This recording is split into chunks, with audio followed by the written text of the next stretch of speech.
ఇప్పుడు చెప్పండి. నేనేం చెప్పాలి? నేను మీ చేతి మీద వేసిన గోరింటాకు డిజైను యాజ్ ఇట్ ఈస్ గా అబ్బాయి మాయ చేతికి ఎలా వేశాడు? అవును, చూసాను. మేబీ మీరు అబ్బాయిని చూసి కాపీ కొట్టారేమో అనుకున్నాను. ఏ ఊరుకోండి, కాపీ కొట్టలేదు, టీ కొట్టలేదు. అసలు కాపీ కొట్టే అలవాటే నాకుంటే ఈ పాటికి నేను ఏ ఐఏఎస్ ఆఫీసర్ అయి ఉండేవాడిని. ఇక్కడెందుకు ఇలా ఈవెంట్ మేనేజర్లా బతుకుతాను? అయితే అభయ మీ డిజైన్ కాపీ చేసి ఉండొచ్చేమో. దీంట్లో అంత షాకింగ్ విషయం ఏముంది? ఇక్కడ షాకింగ్ విషయం నేను కాపీ కొట్టానా లేదా అని కాదండి బాబు. మరి ఇప్పుడు అభయ్ వాళ్ళ నాన్న ఆర్యవర్ధన్ గారు వాళ్ళ ఆవిడకు వేసిన సేమ్ డిజైను ఇక్కడ నేను మీకెలా వేశాను? ఏంటండి అటు ఇటు చూస్తారు? నేను అడిగింది ఇంత క్వశ్చన్, మీరు చెప్పాల్సింది ఇంత ఆన్సర్. చెప్పండి, హౌ ఈజ్ ఇట్ పాసిబుల్? మీరు మరుడు శంకర్ గారు ప్రతిదీ భూతద్దంలో పెట్టి చూస్తున్నారు. ఒకే డిజైను ఇద్దరికి తెలిసి ఉండకూడదా ఏంటి? అది కూడా క్వశ్చన్ మార్కేనా? బా, అది కాదండి. నేనసలు ఆ డిజైన్ ఎక్కడ వేసింది గాని చూసింది గాని లేదు. అలాంటిది కోన్ పట్టుకోగానే నాకేదో బాగా తెలిసిన డిజైన్ లాగా అలా ఎలా వేశానండి?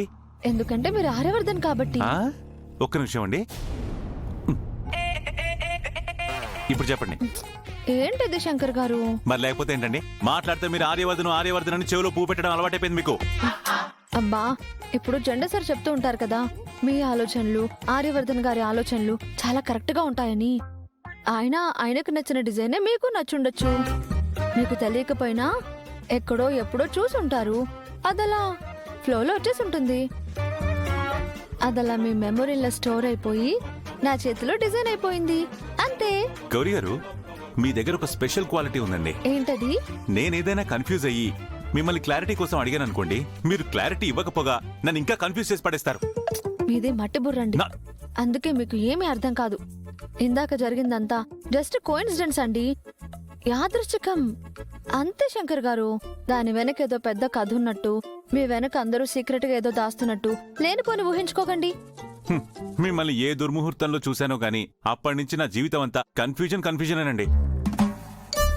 ఎక్కడో ఎప్పుడో ఏదో జరిగినట్టు అది ఇప్పుడు కూడా జరుగుతుందేమో అని, కొన్నిసార్లు జరగబోయేది కూడా తెలిసిపోద్దేమో అని భయమేస్తుందండి. ఏమండీ, నేనేదో గట్టిగుండోను కాబట్టి సరిపోయిందండి. అదే వీక్ హార్టెడ్ అయితే ఈ పాటికే బాల్చి తన్నేసేవారు. సార్ని డైవర్ట్ చేయాలి, ఎలా చేయాలి?